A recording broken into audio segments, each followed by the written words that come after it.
Welcome to the RPG Talk Show. My name is Daniel Ivey, and this is John Welker, Vice President of RPG Research. We are a 501c3 nonprofit organization who researches the effects of all role-playing games in all formats for the benefits of education, entertainment, leisure, and therapeutics. and recreation. There's a difference between, Leisure entertainment and Did I say entertainment twice? I don't know. You don't know? Okay. Just Well, wanted to make sure that we had a difference between recreation and leisure correct. There and is entertainment. entertainment and leisure. All of them are forms of recreation. Yes. Leisure, of course, is what you do for fun, and entertainment is what you do to entertain others. Yes. Matt Mercer does Dungeons & Dragons for entertainment. You at home playing the game just for you and your friends are doing it for leisure. Yeah. A paid session with me could be either education or therapy. Yeah. Or it could be entertainment, depending what you're paying for. Correct. Yeah. And paid session with me tends to just be chaos. Yes. Yeah. Especially the payment part. All right. So, what are we talking about today? I know that later we're going to be talking about, apologies for the inconsistent scheduling, but I think we both had some of the virus last time. COVID-19 to be specific. Yeah. COVID 19.78. No. Whatever version it's on right now. Yeah. So we figured instead of coming around and possibly getting the rest of our staff sick, we did the responsible thing and no show. So we apologize. But I do want to back. point out, because it's kind of important, my joke about COVID 19.78 is a joke. Yes. It is called COVID 19 because it was 2019 that it was discovered. Yes. It wasn't the 19th variant of COVID. COVID. Yeah, or the 19 variant of Ravens. No. You sure it's not Blue Jays or Cardinals? No, because only one of them can make an attempted murder. Yeah, and that's the Crows. Yep. Yeah. Okay. Anyway. So let's talk about things a little more fun right now. Yeah, I know that our main topic later is going to be on socializing, which is an extension of the us covering Bartle's taxonomy of player types and how it overlaps with RPGs. Yes. Also, we literally will be talking about talking. Yes, we are. Yes, we are. Okay, so that's our main topic. Our opening topics will be our just chatting areas where we bring up interesting things that's happened in the last week or two or whatever. See where it takes us. Yeah, we're just nerds. We are nerds. I'm a professional nerd, thank you. I was a nerd before I became professional. And well, that's just because some of us started professionals way before we should have been working. Child labor laws and all that stuff. But Rolling dice in the mines, are you? yeah, I would working in the die mines. Oh, I got a die 20! Yay! Bonus this week! Bonus this week. So, Wizards of the Coast Communication Manager Greg Tito yes. is no longer the Wizards of the Coast Communication Manager. He has announced it on Blue Sky. Yes. He says, I personally not posted much about my day job here, but now I can tell you why. Yes. I'm leaving Wizards of the Coast as of today. I will now be in government. What? Now, this was 3 days ago, by the way. Just to clarify, when I say today, I mean 3 days ago. Yeah.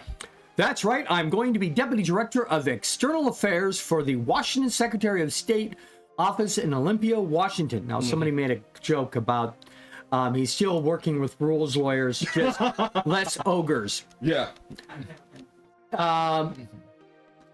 Person came back and say, wow, big change, congrats.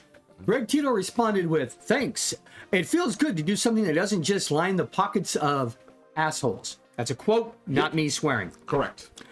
And he did later clarify that he didn't mean assholes. He says, sorry, I meant shareholders. Yes. Now, I know that when it comes to Wizards of the Coast and Hasbro and Dungeons & Dragons, it feels like a lot of it is... honestly, I feel like anytime I talk about them, I feel like I'm walking through a minefield because, well, full disclosure, I have a single share in Hasbro. Okay? So it's all your fault. Yeah, it's all my fault. But I feel like that's important, but I've been a fan of Dungeons & Dragons before I had this share. I like Dungeons & Dragons. Okay, I want Dungeons & Dragons to be a good and healthy game. That relationship Dungeons & Dragons has with Wizards of the Coast and Hasbro doesn't always mean that I have a healthy game. And I accept that. Okay? Well, one thing I want to point out, in Hasbro's defense, every corporation that has been responsible from Dungeons & Dragons, from Tactical Studies Rules, TSR, has corporate shenanigans and nastiness going behind it from the beginning. So you can't go back and say, oh, I wish we had the good old days when the president of TSR was just doing cocaine and blackjack and paid employees. Yeah. Well, I mean, for those who don't know, that was Gary Gygax. Right. There are many things that we can say about Gary Gygax. He was a product of his time. He isn't. I personally don't believe he was as problematic as he's been portrayed recently. But but no one's perfect. We're going to talk about that in just a second because we skipped over another topic. What did we skip over? We skipped over the talk show, the podcast. Dungeon Masters podcast. Yes, there is that. I finally got through the first episode. Right. Now let's talk about that in a second. I want to get through Greg Tito before we move back to that one. What is Greg Tito to me? Well, Greg Tito was a, he was a communication manager, and part of the communication manager is he ran a talk show himself called Dragon Talk. Okay. Now, me and Hawk were guests on Dragon Talk. Pre-COVID. Back in 2022, we got mentioned in their book that came out on December 5th, 2022 by Shelley Masnoble and Greg Tito, a book called Welcome to Dragon Talk, Inspiring Conversations About Dungeons & Dragons and the People Who Love to Play It. It's a paperback, again, came out in 2022. Yeah. But the article specifically for us was Road Tripping with Hawk Robinson and John Welker, which was about our interview on Dragon Talk. So they interviewed us, and then they mentioned us in their book about us. I've actually gotten other interviews because of that interview. And the last time I saw Greg and Shelley was, I believe, in 2023 when they were at our Get Let Festival. And Control F. Let me see if I can find that. Dragon Talk Get Let conversation. That was the panel was in 20. Yes, they were at the Get Let Festival in 2023 with Dr. Terrace McMullen. They did a panel and they also did a role-playing game there. But it was here in Spokane, so I got to talk to them again. Advertise our RPG research and stuff like that. So Greg is going to be greatly missed. Yes. As far as being one of the best things about, in my opinion, of Wizards of the Coast / Hasbro. Yeah. But I just wanted to point that out, our relationship with him, and he will be missed in that role, but I think he's going to do an excellent job in the role that he is taking. Okay. Now, I don't have a relationship with Greg Tito. I can empathize with his stance because I've been in organizations where I'm not a huge fan of the organization, but I'm still working with them. I'm just going to keep my mouth shut and try and get through it. It is honestly my experience with Hasbro as a consumer that I know that it's a large company. I know that it's a large organization. I can have issues with Hasbro without having issues with all of Hasbro. For example, I don't necessarily have a problem with the design team. I do have some criticisms, but I don't feel I think it's less with the design and more the workload being put on them. Right. Yeah. But that isn't my I separate my feelings of Dungeons and Dragons and how it's designed from Hasbro, the company, and Wizards of the Coast. Right. Because There are they're three different layers. There are 3 different layers. I have opinions on all 3 of them. So, Yeah. back to the original topic that we were Yes. going to start the thing with, was the podcast on QCode, qcodemedia.com/dungeon-masters. Yeah. Dungeon Masters, which was the podcast about William Deere, Yeah. the world famous detective, so famous that he was on an episode of Something in the chimp. no, it's the bear. The bear. Yeah. Another mammal. Yeah. Non-human mammal. Yeah.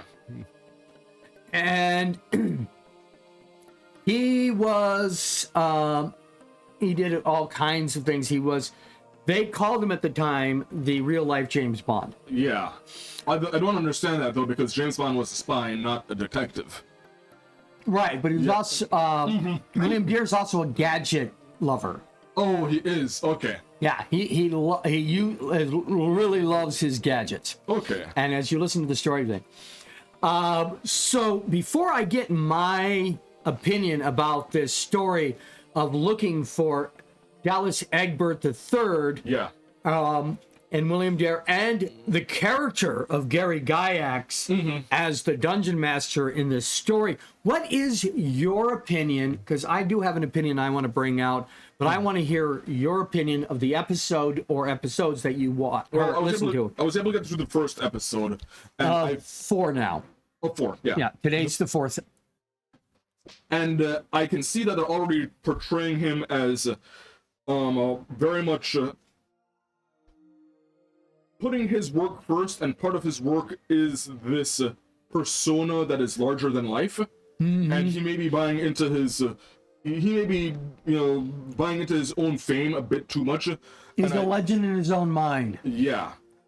And I can see that is going to cause problems with his family later.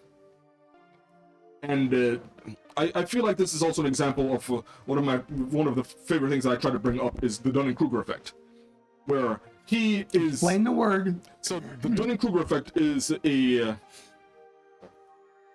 relationship between confidence and competence, where generally people tend to think that the more competent you are, the more confident you are. So they think of it as just a line that goes straight up. A linear effect. And the Dunning-Kruger effect kind of proves, well, not proves, but it illustrates that isn't always the case. Some people are more confident than they are competent. Right. So if you think of, confidence being over here on this axis and competence being here, the Dunning-Kruger spikes, very quickly up with very little confidence, and then sinks back down into a valley and eventually starts raising back up and plateaus, but it never gets as high as that initial peak. And that initial peak is generally called Mount Stupid. Yeah. That's a good way to put it. So what it says is a lot of people who have only a small amount of experience with a topic tends to think that it's a lot simpler. I know everything. just enough to be dangerous. Right. And be arrogant about it. And there are a slew of people that I feel populate Mount Stupid and scream very, very loudly at the people below in the valley that have less confidence about it, that they know everything. And I feel like I am so sick and tired of all these people who think they know everything. It really kicks those of us who do. yeah. And as someone who has some confidence issues, where I know enough to, I feel, get past a lot of Mount Stupid. Right. I mean, I have my own confidence issues, but I also know that I've learned a lot through experience, and I know a lot of things are complicated. My first talk show with Hawk. I was very nervous. I definitely had the imposter syndrome going when I stepped in that door. I walked out going, holy crap, I can actually keep up an intelligent conversation on this topic. I actually do know what I'm talking about. And this, I feel like this as well because, okay, what's my experience with role-playing games?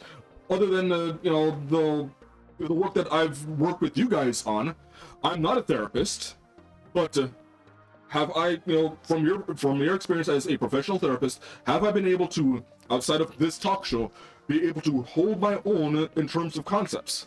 Yes. Okay. You don't have the formal training. No, I don't. I'm never going to claim that I do. Yeah, but you have been exposed to it. And there are people, I'm not saying you're one of them, but there are people out there who are better than the professionals because they have more experience. And the only difference between a professional and an amateur is whether or not they got paid. Yeah. And I know that because I have clients that I work with that is not therapeutic, and I know that I've at times been the group counselor for my friends, and one of the things that I maintain is if you go to a professional and they say other than what I'm saying, go with them. I know I'm not a professional. Yeah. I know I haven't been trained. I'm never going to let my ego on I've been able to help people be the downfall of them getting better. The point is I want them to be better, whether or not what I feel. Right. Yeah. And my practically my motto is I'm not your therapist. Right.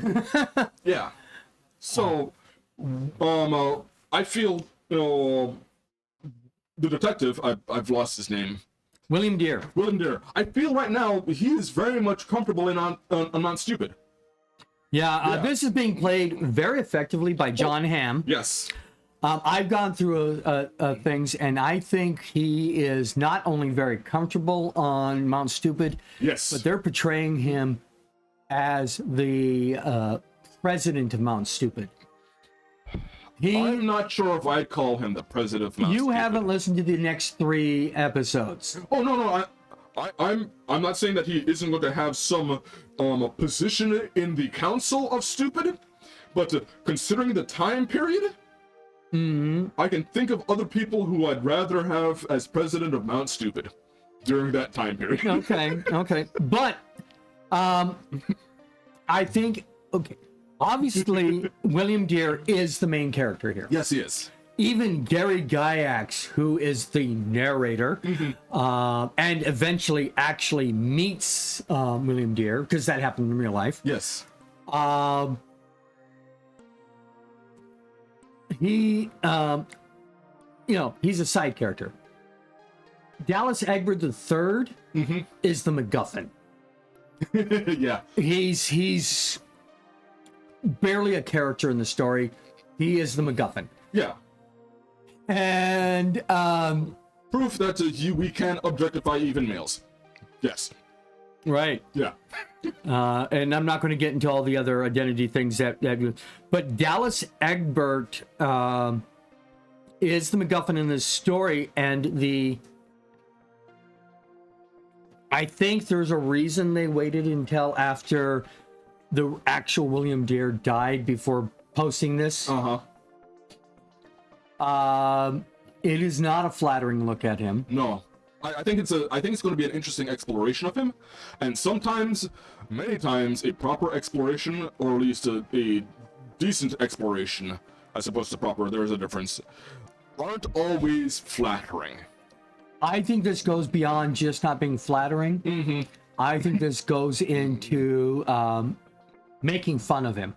Oh yeah, but when I said not always flattering, that was I was understating it. Yeah. Yeah. He comes off like he's bumbling through the investigation. He's all the things that people have accused Dungeons and Dragons players of at that time. Yeah. He's buying into. He is. Yeah. He's not just buying into, he is. But I feel it's an unfair portrayal of him in a lot of ways. I understand the tendency to do this. Yeah. You got to remember that William Deere's only suggested these were possible things, and the press went haywire with it. Yeah. and they're portraying William Deere as being the one who went haywire with it. Oh, okay. So yeah, I haven't gotten to that point Yeah, yet. you need to get to that point. Next week, I want us to be caught up together. There's only 7 episodes. Okay, I will try to get through it. Yeah. And then we're going to talk a little bit more about how he's portrayed. I think that's enough about William Deere for now. We're going to continue kicking him. Yeah, and we're going to continue going through this. Yeah. And we want to talk about it. We want to give you our opinions without giving you too many spoilers. Yeah. Spoiler alert. You can find out what happened by reading a newspaper. Yeah. That's like me talking about Dr. Frederick Wortham, and spoiler alert, he caused a very similar thing to what's going to be happening with the Dare on a moral panic when it comes to a form of entertainment. It's also the reason why comic books are old comic books are worth so much, because we burned them. We burned like comic books because of Dr. Frederick Wortham. Or actually also before him, but it's all tied up. There's a lot of Burning's been around a lot longer than him. He just sparked that one particular... as are moral panics, and moral panics are very rarely logical. Well, that's why it's called a panic, Yeah. not a moral conundrum. I would also argue that moral panics are very rarely moral. Citation being the Salem witch trials. Yeah, well, that's just one of them. Yeah, just one of them. All right, so Washington and Wisconsin have put under $249 for tabletop gaming programs. Okay. We tried to get in on that program. We did not succeed, I don't believe. Nope, we did not succeed. I don't know who succeeded. They thought our plans and submissions were great, but they decided to hire somebody closer to Seattle than us. Okay. And I can't say who it is, but I have a theory of who it is. Because the Seattle nonprofit Game to Grow has received some good money from them. Okay. And it was through the library program that they wanted us to go to their children's prison, and juvenile detention, and run games there for educational and therapeutic purposes. Now, Wizard of the Coast has donated 75 boxes of the starter sets and things like that to libraries and in March, but we're not counting those 75 boxes. Right. But they have donated to us. Yeah. For the after-school programs, we have received donations from Wizards of the Coast. We have been assisted by Wizards of the Coast before. Yeah. We have received the... Wizard of the Coast, coast to coast. Yeah. Yes! I love that. Are those our mascots? No, we just like dragons. They're our friends. Yes. That and we try not to piss off dragons because... We're crunchy and taste good with ketchup. I think I taste better with barbecue sauce, but I'm not about to judge a dragon on their taste. I'm sorry, but not to be regionalist, but they're going to use jerk. Don't worry. No, they're going to just use ketchup on me. Yeah, I think they're just going to use maybe some spicy ketchup with you. Yeah, but get that Cuban flavor in there. Yeah, honestly, I don't think they're going to use jerk on me. What do you think they're going to use? Curry. You know what? I hate to say this, but curry's better. You know what? It depends on your flavor. And I feel like I'm going to be curry. Okay. I'm not spicy enough to be jerk. And if you're trying to say that jerk isn't spicy, then you haven't had jerk. Well, that would be true. If you had spicy jerk, you didn't have jerk. Then you haven't jerk. Yeah, you haven't had jerk. It is going to hurt what little Jamaican pride I have that if you have jerk and it's not spicy, if you have had jerk and your forehead isn't sweating like Niagara Falls, then it's not jerk. I can't handle real jerk. You know, you're a real jerk if you give me jerk without spice. It's not even jerk. All right. So, Game to Grow partners with Washington State Libraries to foster community through tabletop gaming. This is on their own site. Oh, by the way, thank you so much for the subscription. Oh, definitely. Yes. We need all the help we can get. One of the points of here, we need therapy for that. For help. Not only do we need grants and people to donate money to us, I need help with people to help me write grants. We also need like just more exposure, but we appreciate it so much. So I like everybody to give me all their money and tell all their friends to give me all their money. And if everybody can get their friends to donate $1 million. Wait a minute. Are we going anywhere with this conversation? I don't think so. We are trying, but we do really appreciate it. Thank you. Yeah. And we need things other than money. It is September here. It is September. Is it September yet? It's the 2nd of September. I've been in August for so long. You're an august company. I'm not about to bring Caesar into this. You must give Caesar his due. Yeah, the Ides of March were earlier. He's a very nice guy. I think we're getting punny. Yes, we are. We apologize for punishing the audience. Oh, jeez. I don't. Hey, there will be punitive damage as you spend the rest of your time in the penitentiary. Yes. So, we're trying to talk about donations. Yeah. Thank you so much for the donation. If we get $100,000 by end of December, or 150, we will buy the community center outright. If not, we are downscaling to working out of a basement and our trailers and bus, like we did before we did this.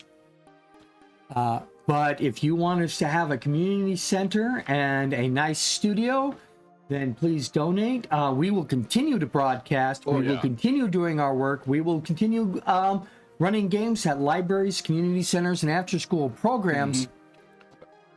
As my mom likes to say, and it is one of the things that I truly believe in, hope for the best, but we're preparing for the worst. Exactly. Yeah. I mean, after all, I'm the one who's going to be writing the grant, so I've never written a successful grant before. Well, gotta try. Got to happen to one eventually. Trying eventually. Yeah. So, what we were just talking about before we were thoroughly derailed. I don't think we're derailed. I think that the Game to Grow, partnering with Washington State Libraries and the Washington Libraries doing grants, and us getting money, or not money, we got product. Yes, we did. From various different companies, including Beatles and Grimm's. We got one of their nice super sets, and these donations are just as important to us as cash donations. Yeah, I remember when I was there was a special event that we had over at one of the community centers that we were working with, and I used the Beatles and Grimm, some of the Beatles and Grimm props for that adventure, and I think it went very well. Yeah, people love it. It's nice. Dragons, you want me to go run and get that dragon? Which dragon? From Beatles and Grimm? You know what? Go right ahead. We'll show it off after the break, which is in... Oh, then I'll get it during the break. Yeah, yes. let's go ahead and get that. You'll see a third dragon. Yes. All right. And just to let people remind people what they're going to be waiting for, we will go on a 15-minute break in about 6 minutes. And when we do, we'll come back and we will talk about our main topic, which is socializing. Yep, or talking about talking. Yes. And we will talk about different games, different techniques, how we utilize the social pillar for our educational and therapeutic purposes and things like that. And I have a penchant for talking about the motivation as to what motivates people to be this type of player, because I feel like that's important. All right. Yeah. After the main topic, we'll be back after another 15-minute break, and we'll get into traps and riddles. Yeah. We're on riddle 6 of the second module, riddle 7 of the second module. And then we have some unboxing, and we've got a couple of things that we want to go a little bit deeper into.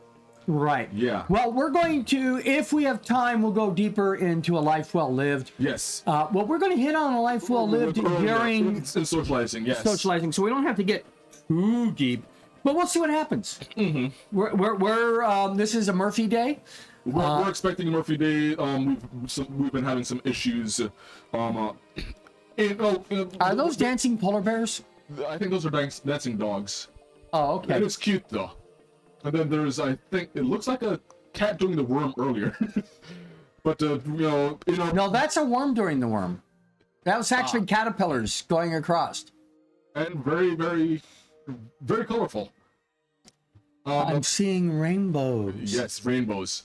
I know basically the way Murphy's Law days work is we notice that there's a whole bunch of, just in our personal lives, things that are going wrong. If it can go wrong, or we can't anticipate that it's going to go wrong, it's going to go wrong. And generally after about the third one, it's like, okay, this is going to be Murphy's Day. Best to have let Murphy have his day. Try to do the best that we can, but try not to push things too much, because then Murphy tries to take it out on us harder. You know what's ironic is that I had a character, and he was a cleric, and his patron deity, or patron saint, was Murphy. And no, we did not try to appease Murphy. We tried to prevent Murphy. So if it can go wrong, it will go wrong. So our entire religion was about preventive measures. We were the Boy Scouts with a cross. I feel like or other religious symbol. I feel in D&D Murphy would be better off as a warlock patron. He can definitely be a warlock, great old one. But the clerical version that I played of him was prepare for everything, be the ultimate Boy Scout. Yeah. And I thought it was a good character. Okay. Did you have the lucky feet? Or was Murphy the type of thing where, like, no, you're not allowed to have the lucky feet? I definitely was not. In fact, we were playing in a low magic setting where I had the majority of the magic in the world. Wow. Well, because, clerics were rare. Spellcasting clerics were rare. Yeah. Magic users are, like wizards, even rarer. It was set on the gritty system, where a long rest was 7 days. Yeah. And that included for spells. Yeah. So you had to, if you wanted to get a new slot of spells, you had to wait a week to get your new spells to reset your spells. Yeah, I've seen how that can change the pace of and the tactics that you have while playing, because you have to conserve everything. Even first level spells, like, well, if I use this now, I'm gonna have to wait 7 days. Also, the waiting 7 days, but in the game I run myself, I let magic go on the normal pace and healing go on the long crit. But along with having to wait 7 days, very stickler to the point where material components were was a storyline. Ah, yes. You needed 30 silver pieces grind into things. You had to find 30 silver pieces. Then you had to take the time to grind them. Yeah. That's good. So you guess what the number one spell I cast as that character? What? Ceremony. What version? The 5th edition ceremony. No, I mean, like in ceremony, there are multiple versions of that spell. I did most of them. I don't think I conducted a marriage, but that was definitely on the plan. I did do coming of age. Coming of age. I did resting of the dead. I did redemption of a lost soul and tried to help somebody get their alignment back.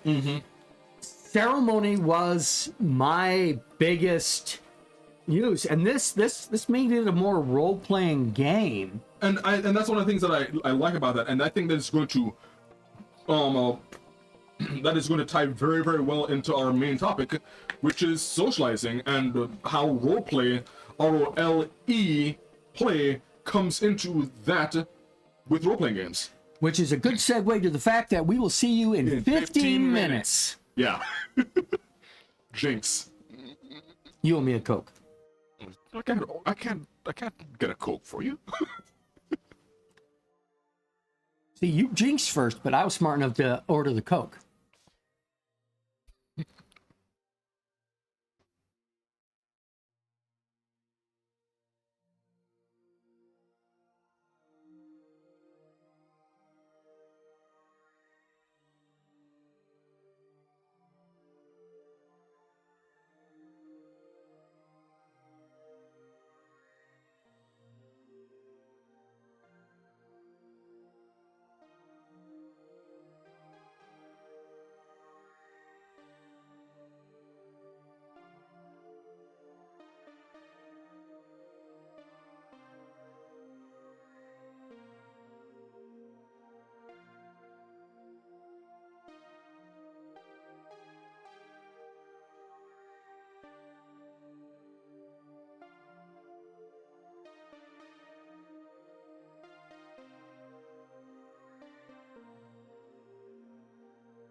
He's pointing at us. Oh, it's pointing? Oh, sorry. It was below the thing.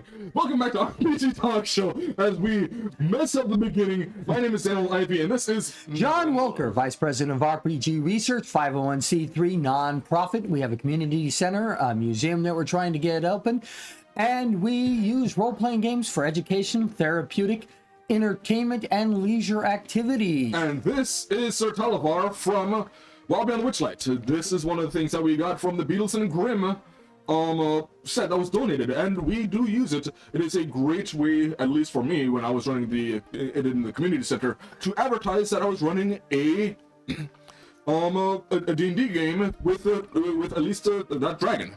Right. And there have been therapeutic uses of that dragon that have been put into our programs and things like that. So I feel it's a very good way, to have plushes, to advertise that, okay, I understand that it can be, problematic depending on who's doing it, but it is a way to advertise that we are softer and more approachable. If you've got plushes around and you're not being like, oh, I'm insecure about that, I've got, a squishy dragon, and I'm too insecure to show some of the softer aspects of that are sometimes misattributed or not attributed to being a male. Well, right. Well, I'm 57. When I was growing up, we actually thought that the behavior of some of the actors and actresses portrayed on TV was how you were supposed to behave. Yeah. Which is why nuanced portrayal and representation is important. Exactly. Yes. So we're going to talk about socialization. Yes. And representation a little bit. Yes, we do both have resting angry face, which is one of the reasons why when I am on camera, I try to smile as much as possible. You don't want to see my smile. Yeah. I mean, I can be more presentable, or I can smile like this and just make it look completely unnatural. But we're talking about socialization today, and how it intersects with Bartle's taxonomy of players and role-playing games. So there are 4 taxonomies that other groups have broken down into 8. Yeah. But including Bartle himself. Yeah. So we have killers. Yep. We have explorers. Yes. We have achievers, and the achievers are the ones who want to catch all the Pokemon. Gotta catch them all. Get all the experience points.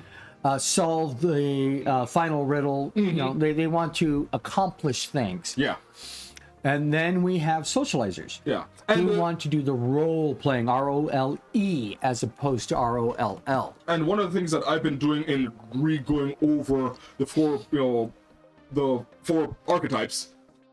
And the 3 pillars. Yeah, and we are intersecting this with the 3 pillars of game design for Dungeons and Dragons, being exploration, combat, and socializing. Right, and I put under the achievers character type, we have the rewards.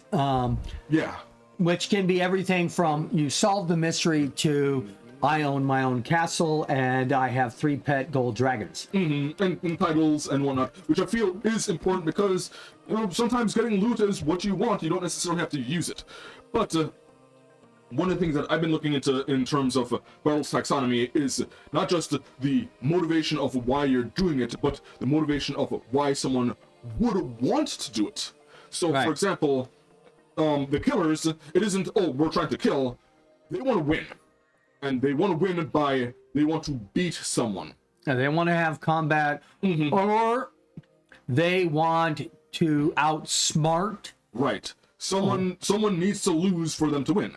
Whereas achievers, they want to achieve something. They want to collect. They want to accomplish something. It doesn't They don't have to beat somebody to do it. They don't have to beat someone to do it. The explorers, they want to discover something. That's why they're exploring.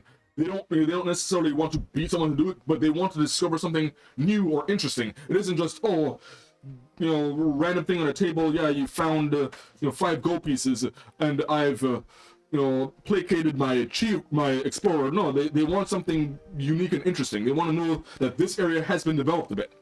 But socializers, they want to accomplish things that are more emotional, more Yes. intellectual. Their goals can be anything from politics Yeah. to romance to coming up with a non-killer solution. Yeah. Like in this wonderful game, Oh, yes. you can literally run the entire campaign without combat. Correct. And when I ran it for my home game, I want to say that the majority of the solutions that were chosen by my players were non-violent. But, Except for the people that were so evil they felt they had to do something about it. oh, yeah. You know, just because it's non-violent doesn't mean that it's not without consequences. And they found out that, yeah, those hags, they needed to go. Yeah. So a socializer also might be experimenting with social roles. Yes, pretty shiny dragon. That's Sir Tolivar. Yep. And the different roles of society, the different roles of myself as a person. Yes. Can I be more forthcoming? Can I learn to lie convincingly? Yeah. Oh, by the way, it is, we are talking about effectively another archetype system. Bartle's taxonomy is another archetype system. There are others, we're just not going to go over all of them because there are so many different archetype systems. But, the motivation for socializers, and I feel I've seen some of the players that you've had in some of your personal games where I feel like they could use socializing, and sometimes you have to fake it until you make it. You have to work on socializing before you get good at socializing. This is why sometimes in our therapeutic games, Yes. we do a lot of work on socialization because people need to learn how to do it. It's a skill like any other It skill. absolutely is. And I feel like this is an important part because we were talking about this earlier, where it's kind of a joke or a meme or something that has kind of come out where there's this dichotomy that I've seen, and I've partaken in it as well, unfortunately, where if for example, as a GM, I say, oh, you need to make me an athletics check to jump over that chasm. Okay, Right. you do that. Or you need to, you want to persuade the person, and then they have them actually role play the persuasion before they have them roll. And not everyone can do that. And I understand not everyone can do that. And there is a difference between give it a try, Yeah. and then we're going to roll anyways. I'm not going to penalize you Correct. for a bad ROLE attempt. But if you give me a good one, or if you give me some logical reasons of persuasion, Yeah. etc., I will give you bonuses. Yeah. And I feel like, being uncomfortable in that area where, you are attempting, even if you're not good, you start exploring some of these, the ideas that can be done through socializing. I've seen some, I have a question about clips and replays. Why isn't it possible with this channel? You say great gems of wisdom and I'd love to clip them. I'm gonna have to look into that. I know that it's come up before. We may have to talk to Hawk about that. Well, yeah, we'll have to talk to somebody in the ID department. Yeah. But we will look into that because if we can get clips and get some more exposure that way, it may be worth looking into. But thank you for bringing that up. We are definitely going to look into that. But back into socializing. Oh yeah. There are certain tactics that I've seen where, thank you for bringing that up, where I wasn't always good at socializing. I know that I've gotten better because I know that it's a skill that I've practiced. And I know that I've gotten better because I've come across some game masters who were not used to my ability to do that, and I've taken things where, oh, let's have this off-the-wall idea. I'm going to say, I want to try and convince them of this. Right. And they're thinking, for example, in mindset of Dungeons and Dragons, well, that's going to be a DC 25. And then I switch it where I'm still asking them to do this, but I'm giving them a different motivation. And suddenly, that kind of makes sense. So a perfect example was back when I was playing the dreaded 4th edition. I was... I'm sorry. Yeah, I know. I was in it was the evil campaign where we were allowed to play Drow. Okay. Right. And we came across a combat. Our group and me, Drow, I was playing a warlock by the name of Hesh. And we got ambushed by Silverblin, deep gnomes. Right. Now, historically, they have a rich... There is a lot of animosity between them and Drow, and understandably so. Yes. So, I went first because I had a fairly decent dex, and I said, Parley, I want to talk before we start, throwing fisticuffs. Okay? And trying to convince aggressive gnomes who have a racial hatred towards people like my Drow, I think would be fairly difficult. And then I said, look, I acknowledged that they have us overpowered. I even suggested that if we fought, they'd probably win. But I just want to talk, and if you're not happy with our talk, we can go right back to this and you'd probably still win. So, like, you know what? That lowered the DC because that's the argument I was making. Right. I appealed to their ego. to their ego and to their sentiments, and found a common place. So instead of a deception check to can we lower this down, that was a persuasion check now. Right. And a much easier persuasion check because I was able to start thinking in the mentality of a socializer. Well, one of the things, looking at that is that sometimes it's such, in like Dungeons & Dragons, it's down to a single roll. Right. And there are other methods and things they do. Bubblegum Shoe from Evil Hat Productions. Socialization or the communication, the oral, it can be done in like combat. Yeah. You say, also, I forgot to mention this, but Doctor Who, I tried to persuade, and I'm going to use these stats to try to combat that persuasion. Yeah. So there's, not just I roll to get a DC, but we have I roll, he rolls as he's trying to avoid being persuaded. Yeah. Or he's trying to find out whether or not I'm lying and stuff. Lord of the Rings role-playing core rules have fellowship focuses, which are interpersonal in the character. Like one character to another character. A Life Well Lived has part of that as well. Yeah. I was looking into that a little bit earlier. Yeah. The bonding system. The bonding system. And we're actually talking about this because RPG Research has, before 5th edition version for the Fellowship, for Lord of the Rings and Fellowship, came out. Well, it was the first 5th edition. It was Adventures in Middle-earth by Cubicle 7. Yeah. They had a fellowship system in there. Right, but they didn't have a fellowship focus. Right, which is from the One Ring role-playing game. Correct. And RPG Research introduced me to our version of the fellowship focus, which I thought was very, very interesting. Right, and we worked off inspiration. How to use inspiration to support the person that you had a focus with. If I used my focus on my person who is my focus, I use my inspiration on the person that is my focus, and it's successful. You get it back. I get my inspiration back.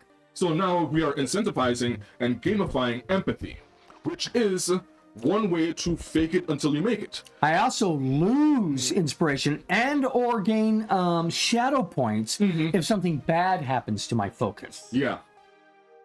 So again, I have gamified empathy to the point where we're incentivizing cooperation, and collaboration, and protecting others. And there are mechanical effects that reinforce this rather than randomized, just how we talk to each other and things like that. sometimes if someone has an issue seeing, well, why should I care about someone? You can't always just go by vibes. Sometimes you have to, well, let's give you a mechanical reason. If you're only going to if you're only going to care about pretend clip on gamifying, yeah. If you have someone who is only caring about the mechanics of the game and gamifying everything, then we can gamify empathy until they see that, oh, there's this, and this is something that I've seen. We're like, okay, we're going to gamify empathy. There's these benefits that you're getting. These are the things that we advertised. Oh, look, all of these other things that you weren't aware of are coming along with that. What did the rules say about creating a bond in a life well lived? Let's take a look at that. Now we're talking about mechanical ways to do what you want to eventually to become natural, where people role play without regard to the mechanical benefits of it. Yes. But not everybody's going to start that way. So in a life well lived, which by is Cubicle 7. Cubicle 7, love some of the stuff that a lot of stuff that Cubicle 7 puts out. In the Around the Campfire Campcraft chapter, they have a section on bonding. Okay, before he goes into that, I'll let you know that Campcraft is during that 8-hour rest that you have every night. This gives you Campcraft are the things that you do while you're taking that 8-hour rest that may have an effect on your next day, like preparing your weapons, taking care of your animals, and bonding. So the GM should encourage roleplay amongst their players during these quiet moments, asking them how they have felt about the day's events. So after adventuring and you're camping and whatnot, you're eating, are you just sitting in the corner like the stereotypical like Strider? Yeah, are you doing Ranger and all I'm doing is sitting there smoking my pipe? Right. Or are you schmoozing with your companions? Like a bard. Right. And there's even a part in there where the bard can entertain your companions. Yes. And it says if 2 or more characters come to share a bond, the GM can reward them with bonding die. And this is something that I like, although I'm not necessarily... It's not the same as inspiration. It's not the same as inspiration, but I still like this. I just feel like it's not enough. You gain 1 bonding die per character you have a bond with. And you should note these bonds on your character sheet. The bonding die is a 1d4 that can be spent as a free action to do any of the following. Add a d4 to the bonding character's saving throw if they're within 5 feet. Add a d4 to the bonding character's attribute test if they're within 5 feet. Reduce an attack roll targeting the bonded character by 1d4 if they're within 5 feet. Now these are the changes that I would make. One, the bonus to saving throws and reducing attacks, I would have that within 30 feet. Within 30 feet. And I feel like this is just, because I've, spent so much time playing Top Secret New World Order, I'd say that it starts off as a D4. As your bond grows stronger, that die goes higher. Okay. Well, the same thing could have been done with the range. Starts if it's 5 feet and works your way up. And by the way, Karanuku cake, Black Cat cake. Am I the bean behind the scenes? Yes. Thank you for your compliment that you do our skills at teaching. Behind the scene, yes. And thank you for we do try our best at teaching. That itself is a skill as well. Right. And that's kind of the point. We do want to teach people, and we want people to ask questions so that we can make better game masters and better games. Yeah. And so that we ourselves will learn as we're going along. It's a collaboration between everyone. Yeah. I use the Army method. Oh no. 21 years in the Army, I'm going to pick up some bad habits. So I work off the C1, watch somebody else do it. Oh, I do love this, yes. Yeah. And I've, by the way, in my other jobs where I've had to teach people, I've been using this method. Oh, great. Yeah. So I've had a good influence. So C1, do one, teach one. Yeah. So I see one where I'm learning how to do it. I do one where I'm actually doing the tasks that needs to be done. Yeah. But real mastery does not come until you can teach somebody. Right. So when you teach somebody, even if you don't feel you're up to it yet, you become up to it. Yeah. You finally get that point where you actually understand the why behind the how. Correct. So an example of this, when I, for example, was working retail, and I'd have to teach new people how to, for example, fill a propane tank. Right. Yes. I hate filling propane tanks, but I know exactly what you're doing. Right. So I a lot of times, because it's a group of training, scenario, I'm not the first person there. I ask them, okay, have you been taught how to do this yet? And they'd let me know, oh, I watched it. That means they've already gone through the C1. Okay. And then I tell them, well, you're gonna do it, and I'm gonna watch you. Okay. And the next time that they have to go pump propane, I'm out there with them and I'm watching them. Right? Okay. And the next time, I want them to explain to me how it's done as they're doing it. Right. The teach one doesn't have to be to someone brand new. You can teach someone who already knows. And I feel that helps. Yeah, it does. If they can explain what they're doing and why they're doing it, then through the teach one method, then they are going to be as good as they can get without the 10,000 hours of expertise that's required in certain lives or different things. I mean, I understand that the true mastery of like being able to, for example, pump propane and being able to teach someone, that comes later. But in terms of like, well, it's a retail environment, we can't necessarily say, oh, I am judgmental with teachers. You should be. I feel like I've had enough bad teachers. For me, it isn't just like, oh, I know, so you should know better. Right. No, if I'm trying to teach someone, then outside of my own ego, I want them to know. Because they're going to have to use that information later. I don't want to just, oh, this person was great and was very, very charismatic, but ultimately when rubber meets the road, I don't know what I'm doing. Then it doesn't matter how nice I was and how sparkly my teeth were. I didn't teach you properly. Right. Yeah. So, in the aspect of socialization, when we're talking, we can definitely use socialization to teach people real world skills. This is the bleed in, bleed out. That's bleed out in this case is... we need to touch on bleed theory. Yeah, what is bleed? So bleed theory is the idea that things that happen outside of the game can affect inside of the game, and things that happen inside of the game can happen outside of the game. Right. Bleed in is experiences, good or bad, positive or negative, affecting what's happening inside the game. Perfect example is, let's say you've had a hard day at work. You just want to come home and kill some orcs in D&D. Or in your case, you come home from a hard day of doing customer services, and you want to go in and destroy everybody at the... Right. And what has happened in your real life is affecting the game. That is negative. Okay? Mind you... Well, remember, the difference between negative, positive, in our case, isn't maladaptive versus... Adaptive. Yes. That's one way of looking at it. But when we say negative and positive, we're usually referring to give versus take. Yes. If I'm giving you something, rewarding you with something, that's a positive enforcer. If I'm taking away things, like I take away your birthday or whatever, then that is a negative reinforcer. Right. Now, an example of bleed out is, let's say you're having a great game, okay, and they're socializing. And, in-game, your in-game boyfriend betrayed you, or your friend betrayed you. And it's a part of the plot. Right. And now, that pisses you off in real life. That's bleeding out.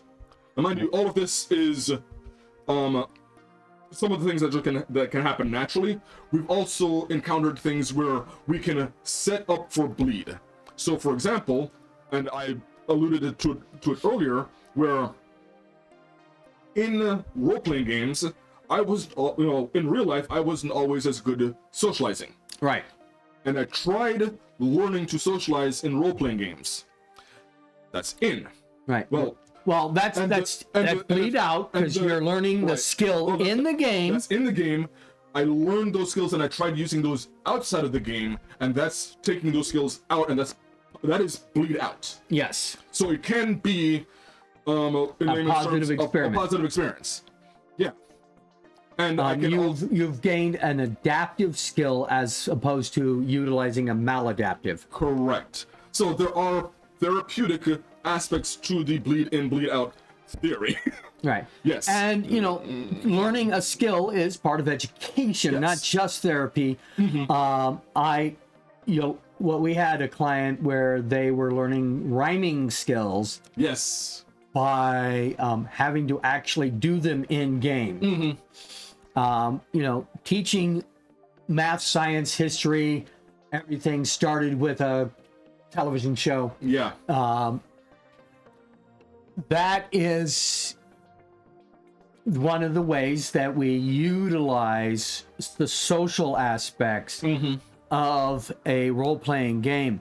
It also is one of the better ways to move the story forward. Yeah. Working with politics, and politics is more than party A versus party B. Yeah. Politics is getting your the cook at the high school cafeteria to give you some extra food. Yeah. Politics is convincing people that, maybe the theme for the prom should not be under the sea. Correct.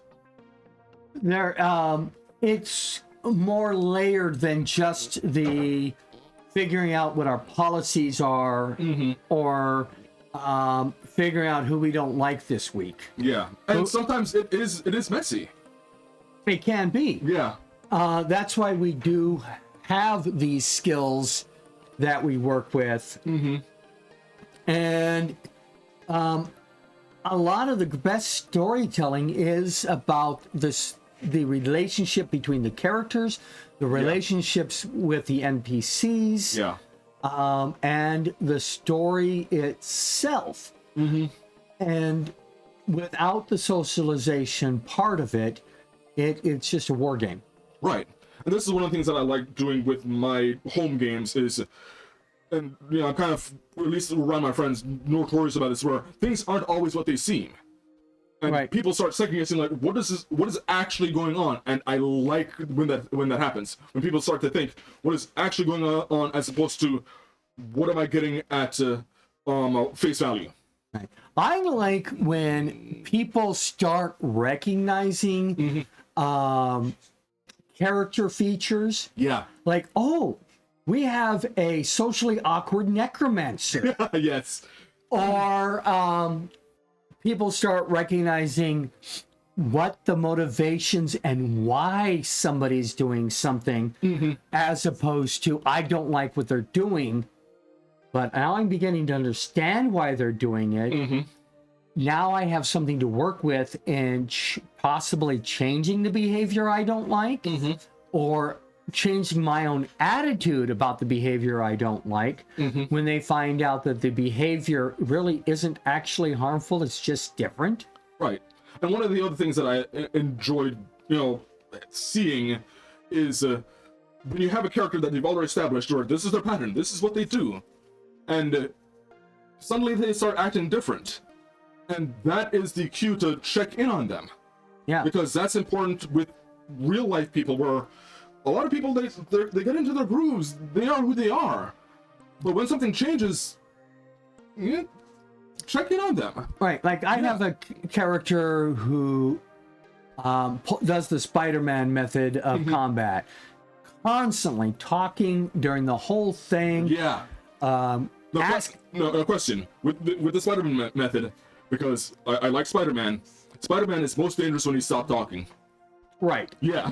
So my point, that was where my point is, when my character is suddenly quiet. Oh no, that's dangerous. Yeah, that's when you need to start paying attention and. Oh, so sorry about trying. I have ADHD. My mind will go all over different places, and I don't know what your excuse is, John. I don't have official diagnosis for anything. I have too much in my skull at one time. It just kind of bleeds everywhere. Right.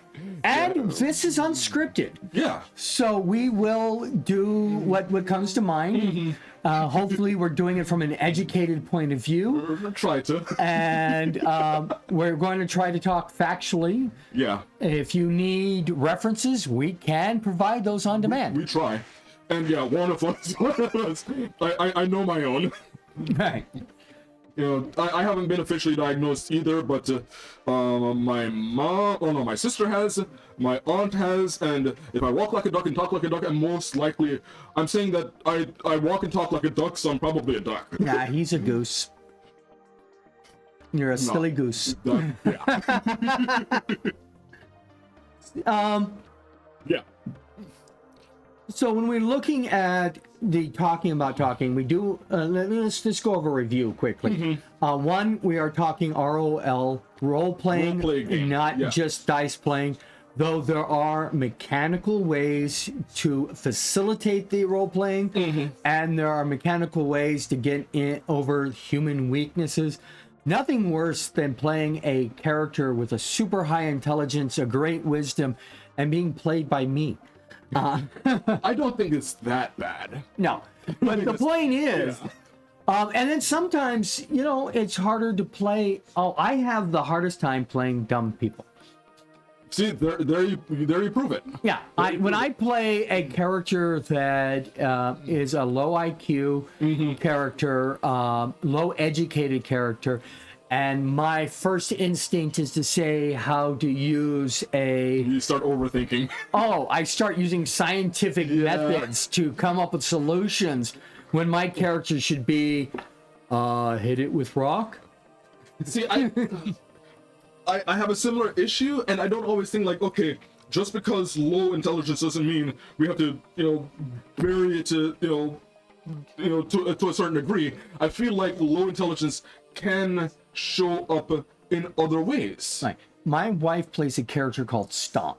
Stomp is a half giant, or as in 5th edition terms, a Goliath. A Goliath. Yeah.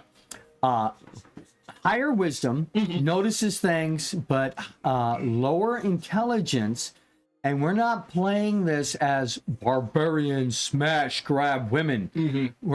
She's always been playing this back from 2nd edition as a 7-year-old trapped in an adult's body.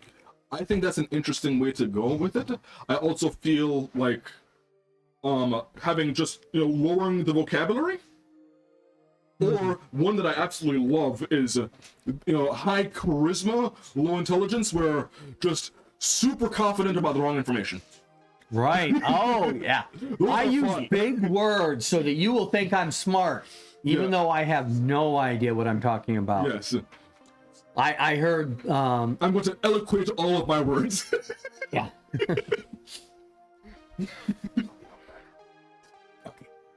Yeah, we got distracted by people offset, but glad to see them here. So if we seemed a bit distracted, more than usual. Yeah, the boss was walking through the room. So he was a bit nervous, but... I'm never nervous. I don't know what you're talking about. Find center. Everybody stop panicking! Stop panicking! Can we panic yet? Yeah. So I feel like there's different ways to role play, especially the mental stats. So one of my my first character that I've ever played, I feel like the full black just kind of indicates that I'm a card-carrying edgelord. I fully accept it. I fully understand it. I'm just not going to be... At least you're not a pizza cutter. Right. Pizza cutter being all edge and no point. But I try not to be negative and maladaptive about it. Like, I love my necromancers. I love my, I'm sulking in the corner, but I don't want to ruin other people's games with that. Well, you know, there's a difference between being lone wolf and being on the edge of the pack. Right. But my first character, I played a character that has a 8 charisma. Right. And I feel like that character's 8 charisma is more important to me than his high stats. Because that character is... he's awkward. Right. He does not know how to communicate well. He doesn't want to talk. Because he's always going to be misunderstood. And It's like my socially awkward necromancer who has to make friends. Mm-hmm. And, you know, for that character, he does trust... It takes him a while to trust people.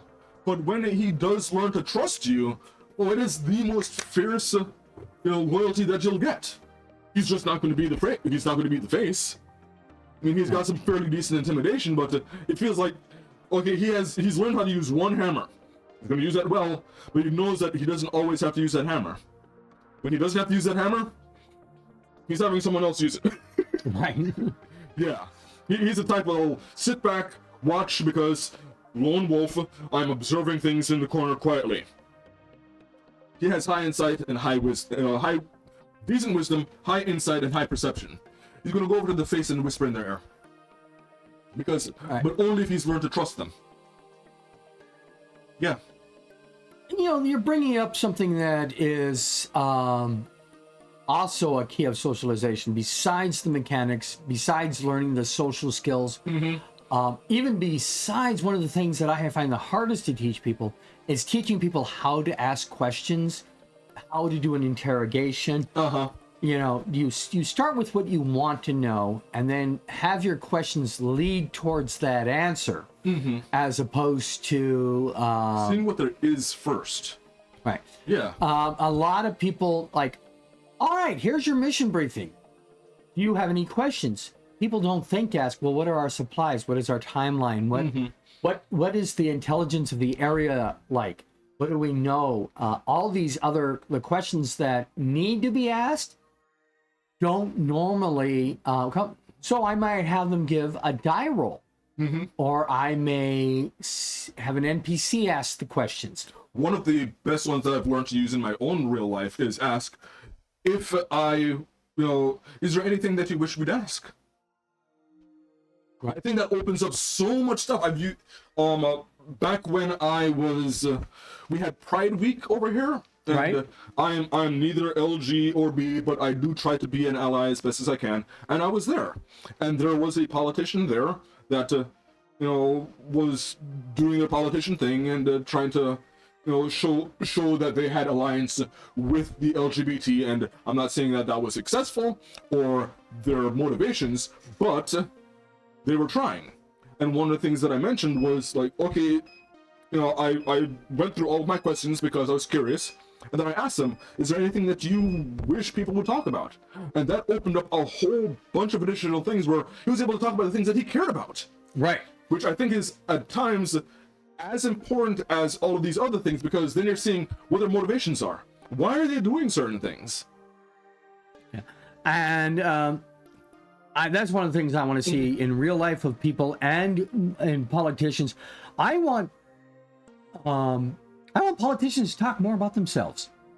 I want them to talk about what their motivation is, what their plans are, and stop telling me why the other person's the wrong person. Yeah. Please tell me why you're the right person. Yeah. So, I mean, but that's getting into real life, and we're talking about role-playing games here. No, role-playing games and how they lead into real life. Yeah, and there is a back and forth. Our fiction, real life affects fiction. Right. Art affects reality. Reality affects art. I know this as an artist. They go back and forth, and I feel like being able to see some of the real life issues in the world and explore them in game, I think is a very interesting way. And I feel, and I've seen this unfortunately on the back end where because a topic is difficult, it is avoided. And I understand for some people, consent is everything. If you don't want to talk about certain things, don't talk about it. Right. But that doesn't mean never talk about it for anyone. So, in my home world, there is slavery. I do not try to portray it as anything other than bad. That doesn't mean that I don't have slavery, though. I want it to be talked about. Right. I have the big bad evil guy in my world is a red dragon. His horde is power. He is trying to, amass as much power as possible, but he's not doing it in the, mustache twirling, I'm going to do everything evil and just be greedy. No. He treats his workers and the people who are loyal to him well, because he wants their loyalty. Right. Yeah, and that makes him a lot harder to get away from. And now he's a far more dangerous villain because he has real loyal people, as opposed to people who have just been gaslit. He does gaslight other people, but the loyal circle, they know what they're about. And you're not going to get rid of them. And now, this is something that I truly, truly, truly believe in my heart of hearts. If you're playing a hero, your hero is only as good as the villain. Right. Make yourself some good villains. That way you can overcome them. Well, yeah, and as the game master, you need to make a good storied villain. And to me, a good storied villain is not a one-dimensional chaos beast. He has his own motivations. He has the reason he's there, and sometimes you can almost see their point of view. But it's like, yeah, that's a good idea, but this is not the way to do it. Yeah, and I've seen that in some recent shows, especially when they have the whole, insert evil person here did nothing wrong. It's like, no, you're not seeing it. Thanos, I understand his motivation. He is still wrong. Yeah. Joker, I understand the trauma. He is still wrong. Speaking of which, just read an article about the Jokers from a psychologist. And he was saying that the Joker does not belong in Arkham Asylum.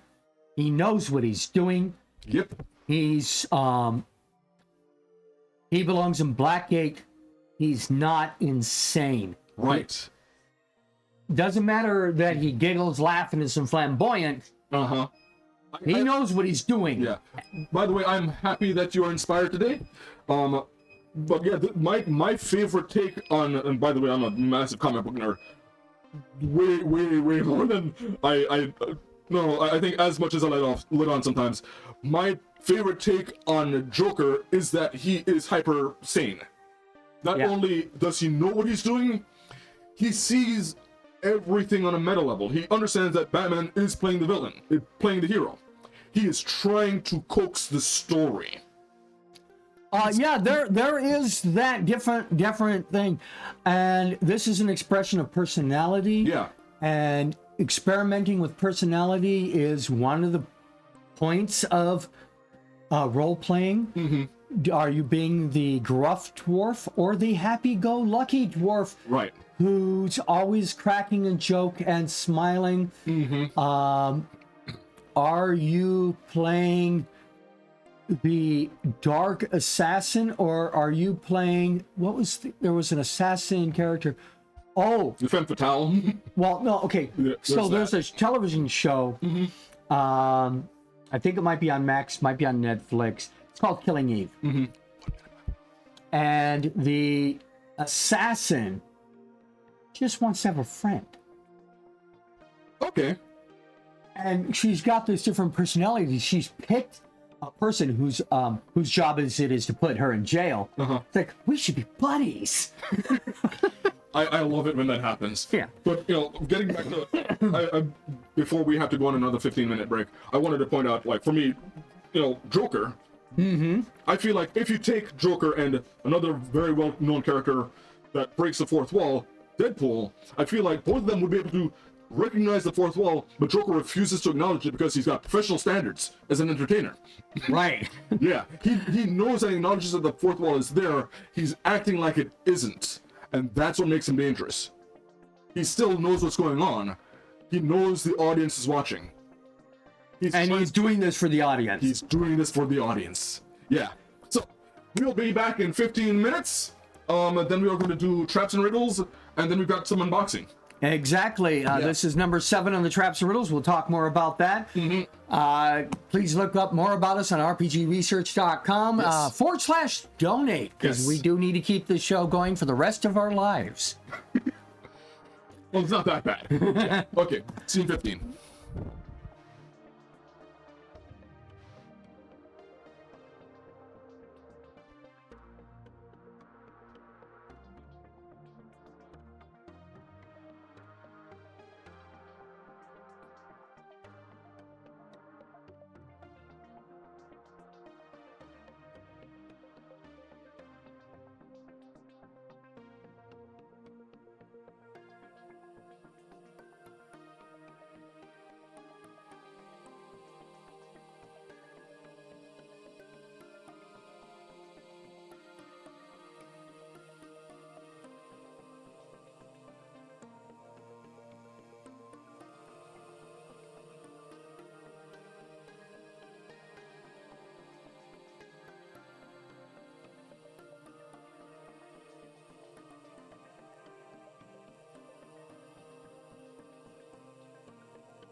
Welcome back to the RPG Talk Show. My name is Daniel Ivy, and this is...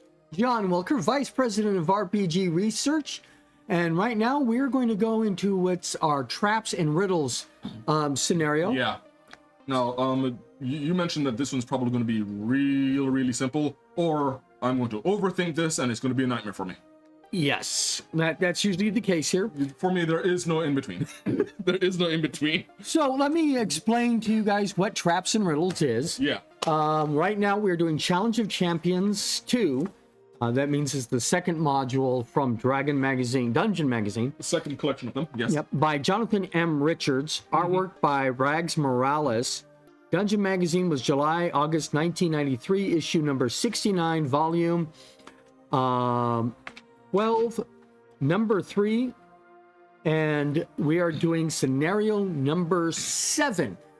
Challenge of Champions is like the Olympics of dungeon crawling. It is a contest. He has 4 characters. He may only use the equipment and magic items that he is given. If he needs a spell, he'll be given a scroll or a ring or something that will allow him to do it. And one of the things that I like about these is that they tend to be more, system agnostic, which means I think they're good ideas to play around with for if you're dealing with the traps in your own game. Riddles. Any module will be just will be whether you're doing 2nd edition like this one was written for, or 5th edition like the current system is. I will be using the information for 5th edition for how magic items work. Yeah. And he cannot use any of his own personal equipment. He has to use what has been given to him. Yeah. Now this time I'm going to spend a little longer explaining the magic items to you because some of them are a little more complex. So we'll do that before we start the blow the whistle part. Okay. So... And he will have 15 minutes of real time to solve his problem. Sometimes we will subtract time from him because what he's choosing to do takes time. Yeah. You're not going to be able to navigate a crosswalk in the length of time it takes to say I'm going to navigate the crosswalk. Right.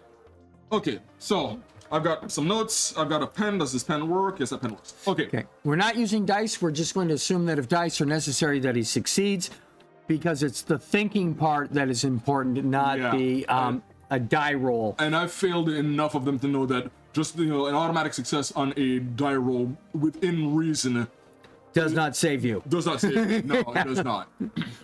Okay. Okay. You have met the guild wizard proctoring your next event. He says, I hope you're hungry, because the next scenario involves a big pot of stew.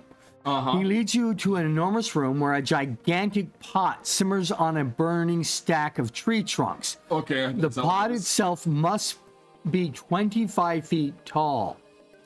It's an old frost giant recipe called thorn stew. If you 3 wouldn't mind, he motions for the wizard, the priest, and the rogue to enter a metal cage. In your case, it's a druid. And so 3 of my people are there. Yep. And this cage is 10 feet on all sides, so 10 feet cubed. Once inside, their hands are tied behind their backs with a rope, and the cage is hoisted by a chain into a position some 35 feet above the cooking pot. Now it's up to you for your starting equipment. Okay. It says, here is a rod of lordly might. Just thing for a warrior through. Unfortunately, its charges have all been expired, leaving only its mundane uses. Now, that means that it can change, but it won't have some of the magic bonuses like you would normally get. But let me go ahead and read. Yeah, let me see what that does. Rod of Lordly Might. So there are 6 buttons. It is basically a rod with a flanged head. Functions as a magic mace that normally would have a +3 bonus to attack and damage rolls. Rod property associated with the 6 different buttons are set in a row along the haft. And it has 3 other properties dealt as well. Now, the 3 properties are not going to function because it doesn't have charges. But the things that it works on without using charges is button number 1. Rod becomes a flame tongue. It's a firing blade, sprouts from the end opposite the rod's flanged head. You choose the type of sword. Okay. So it can be as short or as long as you need it to be. Button number 2, the rod's flaying head folds down and 2 crescent-shaped blades spring out, transforming the rod to a magic battle axe that grants +3 bonus to attack and damage rolls made with it. Press button 3, the rod's flaying head folds down, a spear point springs up from the rod's tip, and the rod's handle length into a 6-foot half. Transforming the rod into a magic spear grants +3 attack and damage rolls made with it. Okay. This is a SAK, Swiss Army Knife magic item. Yeah. Or SAK. So all of those are flame tongue? No, only the sword is flame tongue. Okay. Everything else is a +3 battle axe, a +3 mace, a +3 spear. Now 4, rod transforms into a climbing pole up to 50 feet long, as you specify. Its surface is hard as granite. A spike at the bottom of and 3 hooks at the top anchor the pole. Horizontal bars 3 inches long fold out from the sides, 1 foot apart, forming a ladder. The pole can bear up to 4,000 pounds. More weight or lack of solid anchoring causes the rod to revert to its normal form. Yeah. If you press button 5, transform into a handheld battering ram, and grants users 10 bonus to strength checks made to break through doors, barricades, and other barriers. Now, button number 6 is irrelevant because the drain life, paralyze, and terrifying features of this do not work, since those take the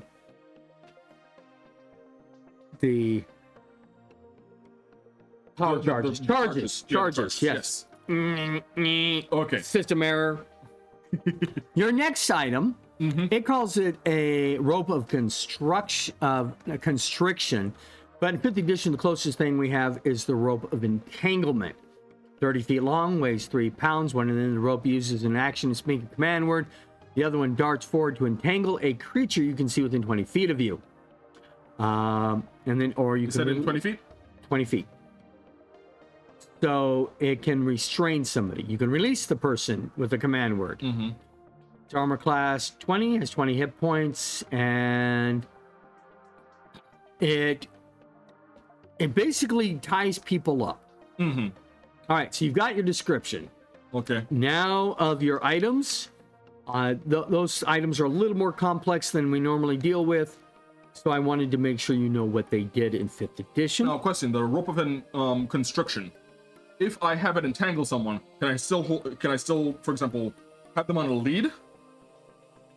Not much, Okay. because it's like you throw the whole rope at them and then it ties them up. Okay. Okay. All right. What other items do I have? Those are the items. Oh, that's it. Oh, that's it. You have a rope and a rod of lordly might. One of my most favorite magic items, because I like Swiss Army knives. But your friends have captured and by a frost giant, who will be back in 15 minutes to throw them in the pot of a stew. You have that long to get them back here at ground level. And if successful, you will earn your ring. Whistle blows. Okay. So I have to get them out and out of that cage. Okay. Let's see here. That is more than 50 feet. Okay. Correct. Because that is going to be 60 feet. No, that's not 60 feet. 25 plus 25. Yeah, that is 60 feet. 25 foot, from the ground for the pot, and then 35 feet above that is 60 feet. Yes. Yeah. And your thing only goes to 50 feet. Yeah. And the rope is long, has length. And what's in the pot? boiling oil. Boiling oil. Okay. Drop somebody in, they're dead. Right. That winch. Is locked in place, and the only thing you could possibly do with the winch is experiment with it. Okay. I want to see. I'm going to investigate it. See if it allows me to lower to any amount of feet. I'm just checking my options here. It is locked in place, and it would require somebody with hill giant or frost giant strength to make it move. Okay. How wide is that pot? That pot has a diameter of, a radius of 10 feet. Okay. So 20 feet total across. Yep, which means there's a big gap between it and the How is there a lip on the pot? Yes, as you can see on there, there is a rim on the pot. How wide is that lip? It is enough to stand on. Enough to stand on. Okay. 2 feet. 2 feet. Okay. I'm going to extend the pole to 50 feet. I'm going to climb up onto that lip. I'm going to see if the pole can, attach to the lip of the pot. Okay, so you get the hooks on the lip and the spike into the ground, and that means it only went up. Oh no, I'm trying to see if I can get the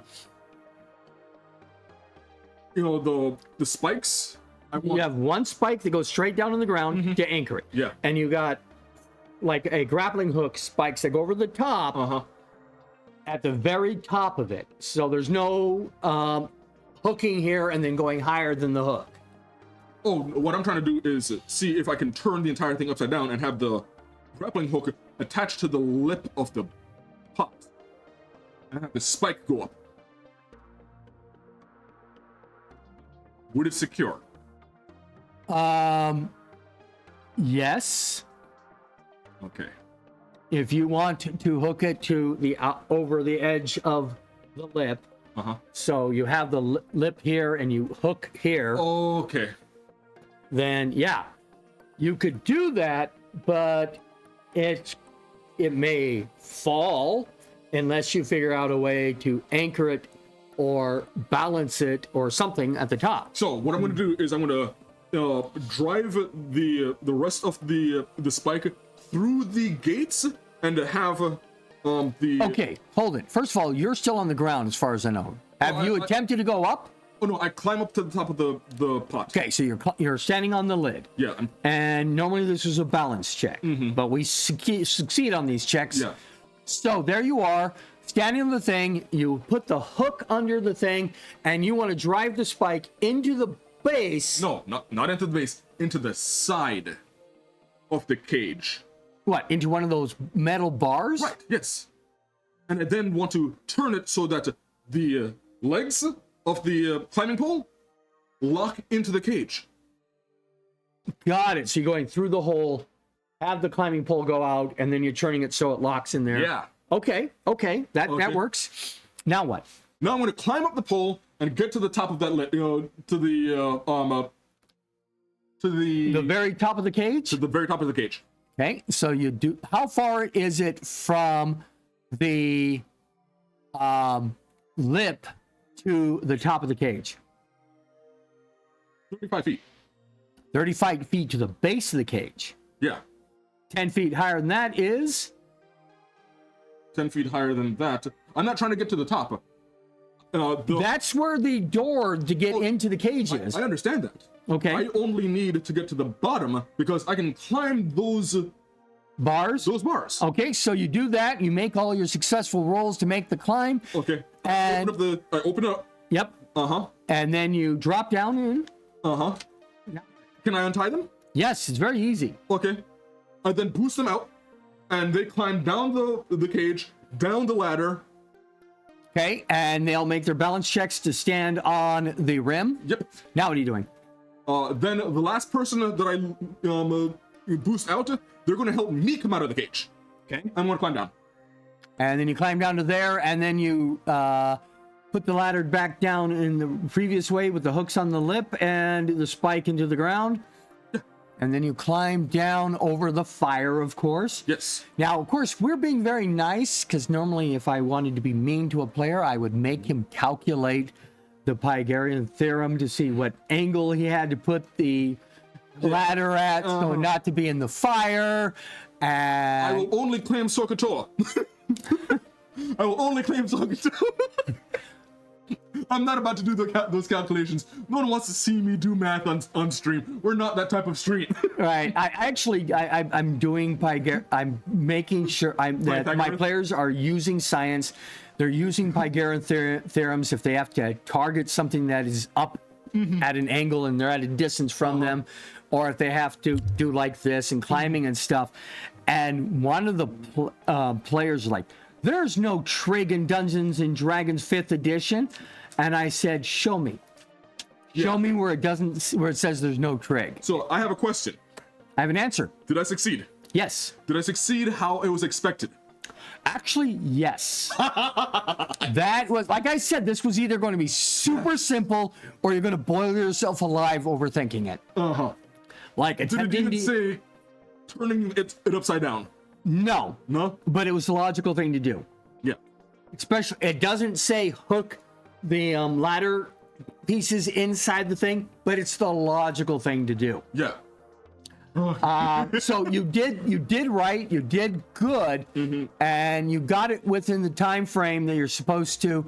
By the way, because it does matter, this is called Thorn Stew. Eventually, these names are relevant later. I know, and I'm going to forget them by the time that it becomes relevant. And the rope, you did exactly what you're supposed to do with it. Ignore it entirely. Yeah. Okay, next week we'll do number 8. And we'll see what funds. But right now, I think we should take a few seconds to set up our unboxing. We're going to unbox the Dungeon Crate first. Okay. And then we're going to do the Cypher System Starter Set because we want to spend some time with that. Yeah. And if we find that we have extra time, we'll dig deeper into something else. But you know what? I don't think we should have any extra time.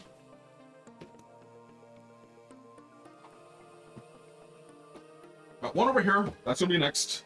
But first, we have the Dungeon Crate.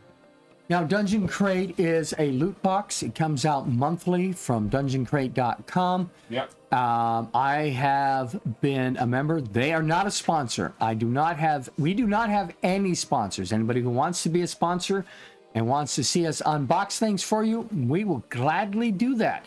We will not give any opinions that you ask us of. We will evaluate your product by our own standards and whether or not it's useful for a therapeutic, educational, leisure, entertainment purposes. Yes. And that is the perspective that we're going to take. Yeah. So Dungeon Crate is a bunch of fun things. I get 2 boxes a month, one from Dungeon Crate, one from Dungeon Box. Yeah. Is this the one with again, yes. With the tabs. Yeah, now those little coins there, you collect them up, you can get other things, kind of like turning in box tops. And they want you to actually mail those in so you get the box top feel. Now, I think that may be a Gen X millennial thing. I don't know if box top things is a thing anymore. But it used to be a thing where you could get cereal, box tops from the cereals and mail them in to get a prize. And the prizes were actually decent. The prizes are probably going to be garbage these days because... Well, you're going to get decent things from these. I've gotten miniatures and... Oh, no, I'm talking about set pieces. If there was a thing for cereal boxes anymore. Yeah. Can you imagine sending box tops in to get a sticker? Yeah, I feel like even the McDonald's Happy Meals are lackluster than what I... My biggest shame of all for products is what has happened to Cracker Jacks. Yeah. I joked with my... Here's a change I want to point out real quick. What's that at the top of there? I mean, it's not very readable, which is fine.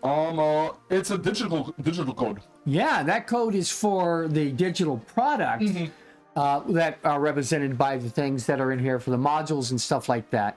Ooh. This is a paint. Brushes. Paintbrushes. You should take a look at those and give me your opinion on those paintbrushes. Oh, you want my opinion on these? Well, you're an artist. Yeah.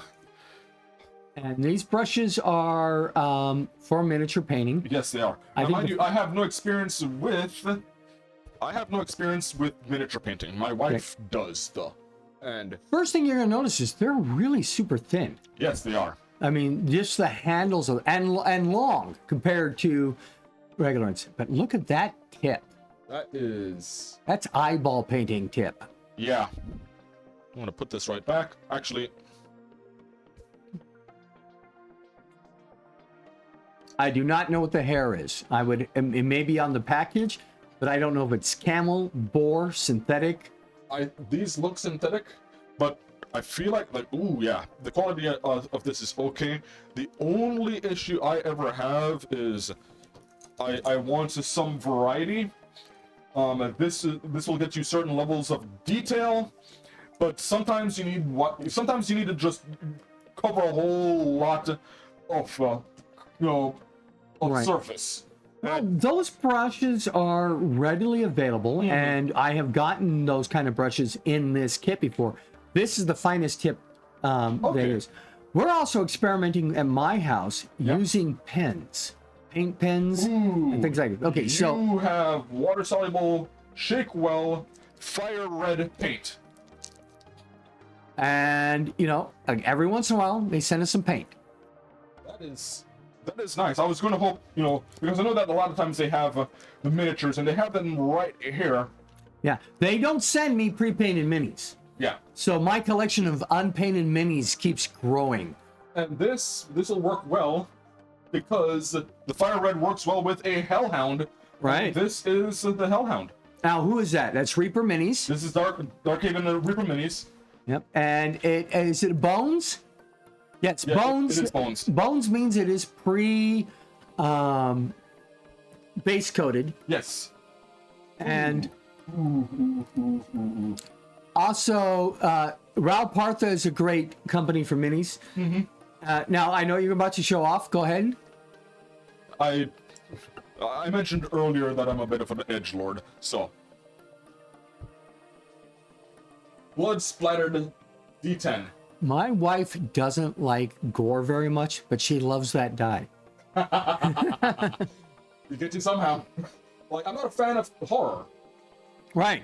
but I like a good gory scene when I get one. Right. Yeah, you can have a non-horror. Look at. Technically speaking, The Boys is not horror. No, I wouldn't consider The Boys horror. Yeah, but it's got more gore than most horror shows that I've ever Yeah. seen. Yeah, and we got some. I don't know what these are. Okay. Well, pull one out. Yeah, but I know a skeleton when I see one. I know a skull when I see one. I'm a huge fan of skulls. Let's get this out. Okay. So, what does that say on the bottom? Dead. Okay. So, what do you think that the possible use of that is? Mark your characters when they're dead. Yeah. You remove the miniature and put the dead body there. Oh, look.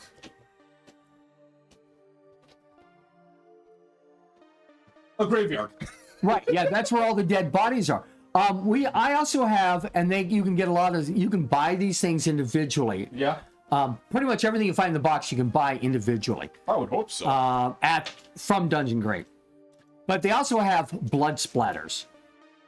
So when somebody dies, you just remove the miniature and put a blood splatter down where they died. Yeah, a gory exception. Yeah, leave a stain. Leave Right. a stain where your character was. Your character is now mist. Oh, especially. See, I'd want depending on so how do you want to do this? And that describes what stain is left. Is it a fine mist that's left? Is there a gore-filled body? Yeah. There's And sometimes I really need dead bodies for people to explore. and then we've got a bard sticker. I'm not going to pull that off, but bards can always use a sticker. Yep. Yeah. My wife has a collection of stickers. R2D2 looks like I work for NASCAR because it has so many stickers all over it. So R2D2 is a traveling case that you have that you tend to keep all of your Right. stuff in. It's my carrying case for my looks D&D like- products. It looks like R2D2. That's why he calls it R2D2. And it's covered with enough stickers to make me look like a More NASCAR. stickers. Who's Druid. this? Yay, Druid! Druid. See, now I'm gonna go sticker hunting. My favorite, if they're not on the top, it's probably not a sticker in there. They would all been together. Darn, only 2 stickers. We've got 50th anniversary with, I believe that's Ed Greenwood that I see. That is Ed Greenwood. This is 50 Years of Fantasy. This is just the advertisement for it. Go ahead and put the code up, so if anybody wants to snap a picture of that, learn about where you can watch it and how to be a part of D&D history. I gotta talk to those people like right away, because I think RPG research needs to be included as part of Dungeons & Dragons history. We try. Yeah, it is the 50th anniversary of Or at least Dungeons & Dragons. Dungeons & Dragons historians. We've got sand tiles and I'm guessing sand tiles at night. If you look really I'm guessing, closely, yeah. you can see the same wave pattern. There you go. So I think that's night sand and day sand. yes. Does that have anything to do with the module? I don't know. I don't know. We have a warrior of some type. Yeah, this is just an art card. It's Durin. It's from a guy named Dungeon Doodles, professional art, traditional and digital artist living in Portland, Oregon, and he puts these pictures in here. I have framed a few of them. This looks nice. Yeah. Yep. He is a regular contributor to Dungeon Crate. In fact, in the modules, he does most of the artwork for the modules themselves. Oh, we got some. Yeah, this is a Salmadon Demon. Again, by Matt Owen. And his Instagram, Facebook, and Etsy information are on the back of the card. That's how he's able to tell. The information's right there on the back. Yeah. Follow him at. There we go. Because we, Oh, speaking of the gory exception, Edward Gorey is one of my favorite artists. I don't know him. Oh, have you ever seen Mystery Theater on PBS?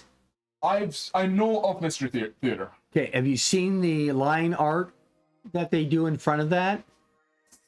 I can't place it.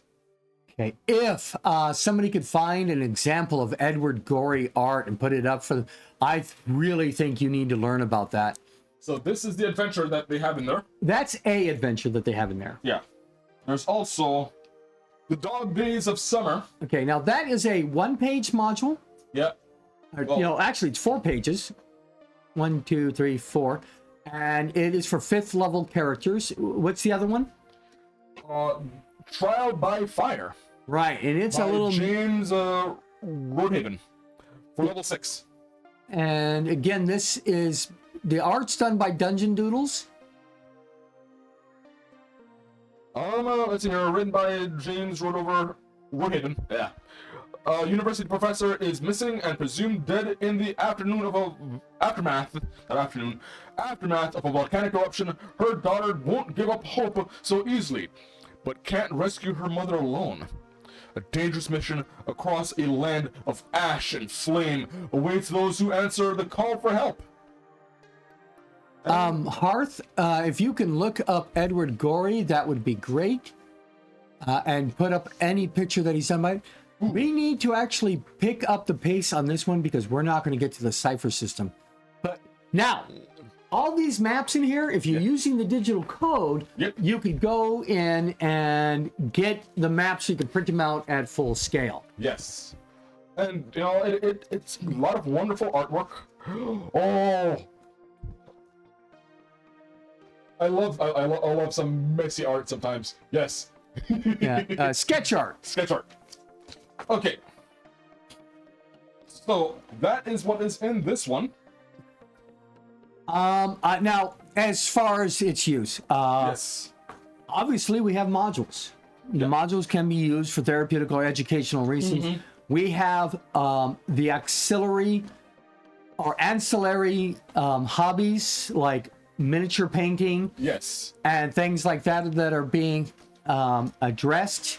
We have artwork to share. Yeah. So these are good tools.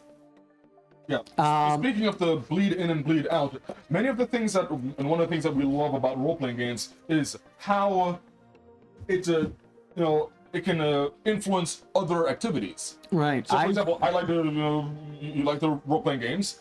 Oh, you have miniatures, and now you're into miniature painting. Right. And suddenly the miniature painting goes into now I'm building sets and constructing the little things, and or maybe I'm trying the characters, and suddenly you have all of these other things that aren't directly involved with running the game that you're not interested in. I was doing an adventure, and we were going to move into shipbuilding. We're going to have a ship. Little miniature shipbuilding. So Yeah. one of the players just went nuts, did a bunch of research on ship design. That's Edward Gorey art right Okay. there. And It's very traditional medieval. it does, and it is more of the macabre sense of things. He has a book called, it's an ABC book. Yeah. A is for Agatha, who died from this cause or whatever. Yeah, it's really fun that way.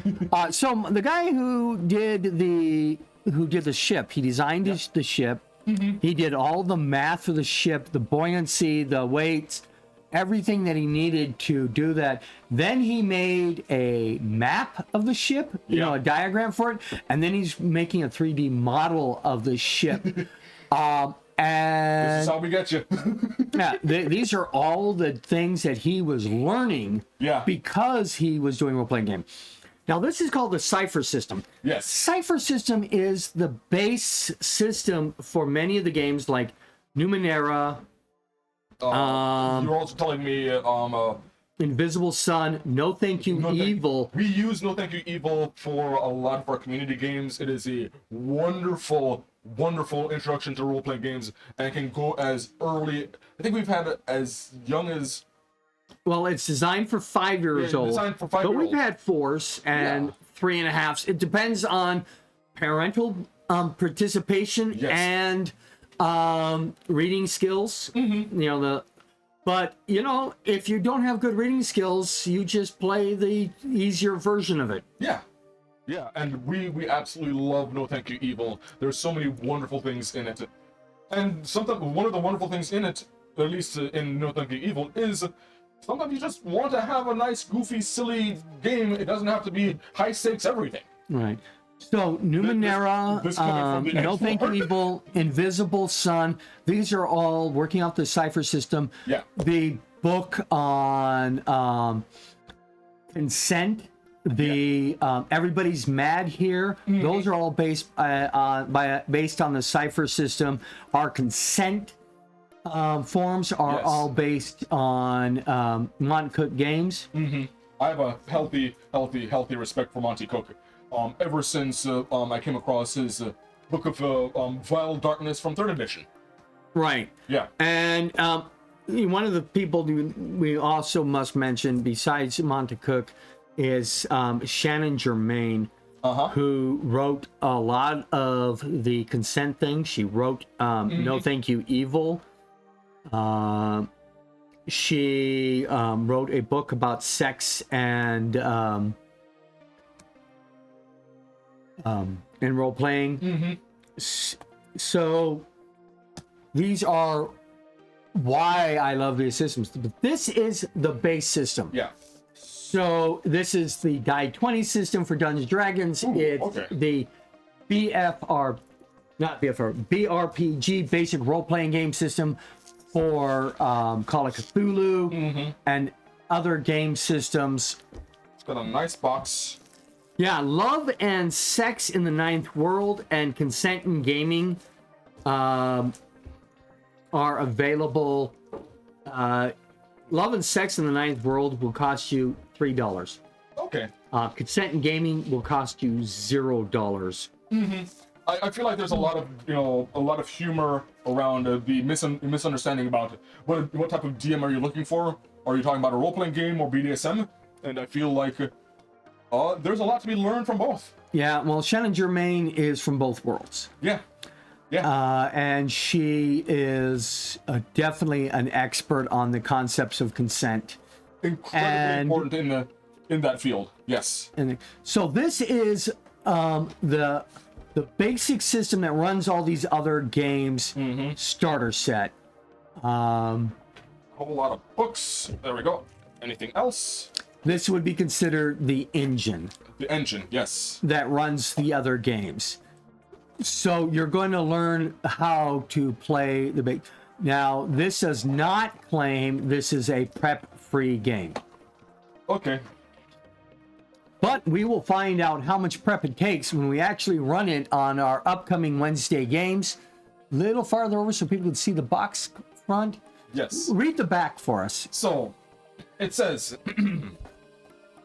running any adventure you can imagine with ease and flexibility.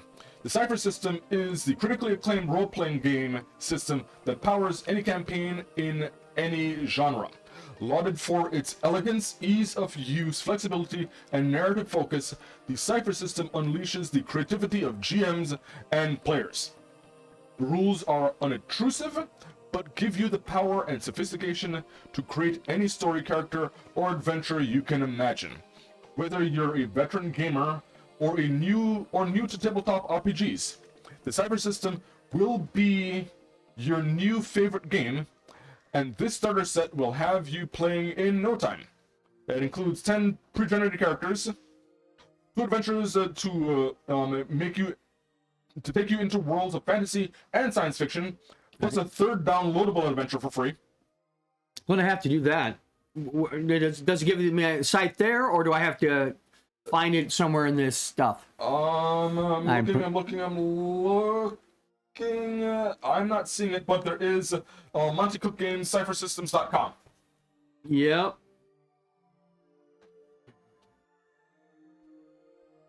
There we go. Oh yeah, there's a lot of different other games that I haven't mentioned before. Claim the Sky, Plotus. Yeah. So what do we have here? This is a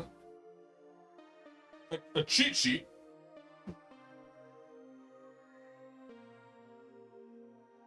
So. Oh, you know what I really want to get? What do you want to get? Old Gods of Appalachia. It is Call of Cthulhu, but with an American accent. I feel like there's some good cryptid horror stuff that can happen, especially in Appalachia. Right. And one of the fun parts of it is that there is a Kickstarter going out right now that I wish I had the money for. Yeah. Because I really want to get that. Oh, there's some beautiful artwork here. That is beautiful.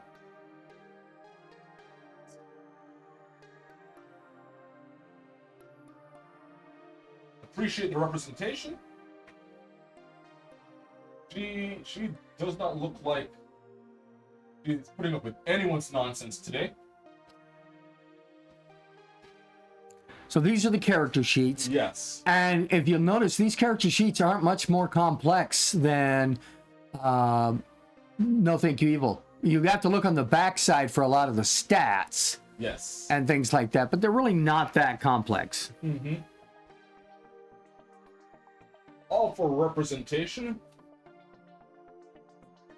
In all, well, I feel in enough forms.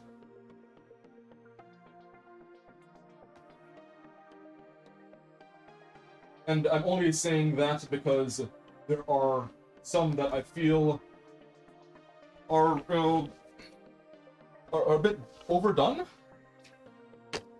Now, characters that gain all of the powers without gain all of the power without Earning earning it? it. Yeah, yeah. Mary Sue's, you mean? Well, we don't want to be gender specific here because some of them are Marty stews. Yeah. Yeah. Mary Sue's and Marty Stews. Yeah. So those are the character sheets. That's cool. What's this big thing here? Is that a map? This Or a poster? looks like a couple. It's a couple different maps, maybe one for each story. Yeah. That's cool. They are not mini scaled, but guess what? I've never played a Cypher System game that actually used miniatures. Oh yeah. Except for No Thank You Evil does have stand-ups, but they're not needed. They're not needed. No. And one of the things that I've learned to absolutely love is I like my miniatures. I don't need miniatures. You've seen me run enough games where I'm working entirely off of mind's eye. Yeah. Theater of the Mind. Theater of the mind. I'm used to Vampire the Masquerade. Yeah, Mind's Eye Theater is copyright. Yes, it is. No, trademarked. We've got, well, this is a much simpler system. We've got your D20s, which if you're familiar with Dungeons & Dragons, you're familiar enough with the D20. But then It's you've got a 20 D6. sides on it. You've got a D6. And that's it. Yeah. That's it. Call of Cthulhu, it's all 10-siders. Yeah, Mostly. mostly. Yeah, there's other dice there, but the one you're going to use the most is percentile. So these are XP cards and things that happen cards. Yeah. Complication cards. Now, I know this without opening it because No Thank You Evil and some of the other games that I have played, like Numenera. I have not played Invisible Sun. I have not played any. Why haven't you played it yet? I don't own them. You don't know? I don't have Plotus. I don't own Claim the Sky or Rust and Redemption. So we've got. I do have Magnus Archives in digital only. Okay. I wish I had the physicals. Old Gods of Appalachian. I really want to play that. I'm a horror fan. See, as much as I like gore, I'm not a huge horror fan. I tend to, deal with horror in one of two ways. Well, okay, first, I want to talk about real quick why I'm not a fan of horror. I tend to find horror tends to do two things. Either it is bad horror and I don't necessarily want to spend my time with a bad story, unless I'm going into like a schlock, where a schlock movie where I know it's going to be cheap. I know I'm not going to be scared, but I'm there for the camp. Then I'm basically deciding, okay, am I into this flavor of camp? It's not going to be scary. Or I come across a horror movie that is legitimately scary, and guess what?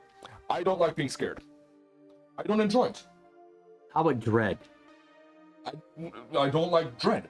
I Okay. don't like being scared. I don't like that spectrum of emotion. I don't, and this is something that I've spoken to some of my friends about. You don't get catharsis. I don't get catharsis from it. I don't get catharsis at the end. I'm still sticking around with it after the story is done. So that is not good times for me. Okay, that's understandable. So That's why you fill out your consent form. That's why I fill out my consent form.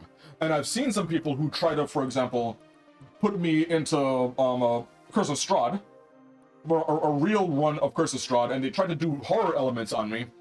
And I started just making fun of it, not as a demeaning the A defense mechanism. For example, they had the creepy doll. Is that why you did Disco Strahd? No, I did Disco Strahd because I thought that was going to be just funny.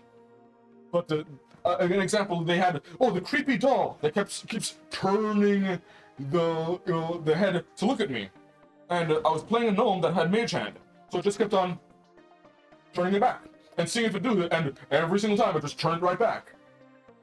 Is it going to actually do something, or is it going to just act spooky? If you're going to just act spooky, I'm going to act spooky right back to you. Right. Yeah. And it's not that I don't know how to do horror. You don't want to. Sometimes I don't want to. When I'm a bit of a sadist, I'm not a masochist. I don't mind inflicting that on others. I just don't want it inflicted onto me. I know it's imbalanced, but I also don't inflict it on others without consent. So, for example, I have a necromancer that I like to play. She has a raven, named Dust. And for one of our clients, we're trying to do some socializing, going back to what we were talking about earlier. And I felt like I needed to utterly terrify some guards so they would stop messing with us. So I started flirting with them while covered in gore. And then when I talk and go to acknowledge them, I turn around and let my raven know that I wanted to maintain eye contact as I turned, so that I was just always staring them down, either between me or the raven. And I did a fairly decent job of just unnerving them. I know how to do this. Don't try to do that to me. I'm not going to enjoy it. Right. Yeah. I know it's not fair. One of the things about Moncook games, and we're talking about the consent sheet, is that several of the games have their own consent sheet. Yes, absolutely. Yeah, there's a special one for Old Gods of Appalachia. There's a special one for We're All Mad Here with the fairy tales. Yeah. And we have a generic one for this. Yeah. But let's talk about these real quick because we only have 3 minutes. Yeah, we have a player's handbook and we have a game master's book. And I do like it that it is separate, because some systems we have found put it all in one, and sometimes you want to be able to hand your players information and have asymmetrical information. This is what you know as a game master. Players don't need to see this. Right. Monty Cook and Sean K. Reynolds, read this second right here. Although I feel like that is a bit harder to read, it was not obvious for me. Read this first. So this is going to be one of those, you front load the information and then you run it. Which right. They didn't advertise it as pick up and run. They did not. They said it won't take you long, but it's definitely not pick up and run. Right. Some nice quality pages here, but it is shiny. I know of some people that have stigmatisms that are going to have problems reading this. That is going to be a issue when it comes to accessibility. There are a total of 32 pages, and that includes a glossary keyword concepts. And it goes over things like action, armor, character, damage, and so on and so forth. It's good to have a glossary, and that's for the players. It's a bit of information without context. Table of context right at the front. Welcome, how to play the cipher system, and then it gives you examples of play by the 3rd chapter, and then ciphers. I want to see what it says about ciphers. That's going to be page 9. 9 pages in. Do you remember what ciphers are in No Thank You Evil? Yes, ciphers are in No Thank You Evil. You have your assistant characters. Your pets? Your pets. And companions is what they call them. And it gives them an ability. It sounds a bit redundant. It is a way to get them different abilities. There's my boss. I wonder if I could talk him into getting some Kickstarters from me. No. He's now scowling at me with a knife. No, he is not doing that. No, he doesn't need any more. What's the question? About whether or not you're willing to bump in for some Kickstarters. Well, I've been doing the Kickstarters lately, and I'm running out of... Hawk, Yeah, you've been keeping the business open. Hawk, you do not need any more responsibilities. Oh, but I need old gods of the old gods of Appalachian. We need them. What type of position are we in where I'm the one speaking reason here? Yeah. I should not be the voice of reason here. All right. don't worry, I'm not even remotely tempted. I'm so far in. It is irresponsible, John. It is irresponsible for you to try and tempt. I gotta tempt everybody Shame on you. because I'm already broke. I But just spent a week on a tractor prepping my property. Oh, my back. for our potential move from here, Yeah. when our lease ends, Yeah, March 5th. so. RPGresearch.com/donate. I hope everybody has enjoyed the show. Kaneko Cakes, thank you for being with us all this time. We appreciate it, and we also appreciate the sub. thank you so much. We try our best here. Yeah. Yes. Sometimes we go over. Yes. Yeah. I don't think we're off the rails. Not too much. Because we don't believe in railroading. No, Yeah. actually, we'll talk all. Let's go about the starting out railroading, Yeah. training wheels, and open gaming. RPG ability model. Yep. The short answer is railroading has its place, although sometimes it is misused.